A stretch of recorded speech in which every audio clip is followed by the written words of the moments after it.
बातमी आता लोकशाही मराठीच्या बातमीच्या इम्पॅक्टची आहे। अवजड वाहतूक थांबवून पुलाच्या दुरुस्तीचं काम सुरू करण्यात आलेलं आहे।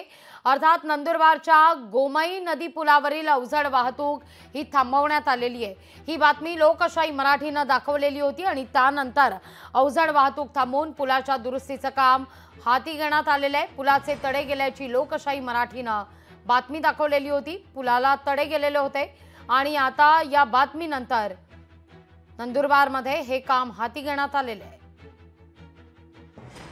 नॅशनल हायवेकडून येणारी अवजड वाहतूक मागील 2 महिन्यापासून वळवण्यात आलेली होती जिल्हाधिकारी आदेशाने आणि मधल्या पिढीमध्ये भरपूर पाऊस पडल्यानंतर स्थानिक लोकांनी व लोकशाही चॅनलने कळवल्यानुसार एक्सपान्शन जॉईंटला जे तडे गेले होते लवकरात लवकर व्हिजिट करून ट्रॅफिक वळवण्यात आली होती आणि तसा प्रस्ताव आम्ही कलेक्टर ऑफिसला देऊन माननीय जिल्हाधिकाऱ्यांनी आज मंजूर करण्यात आलेला आहे। लोकशाही मराठी ऐका, पहा, जागरूक रहा।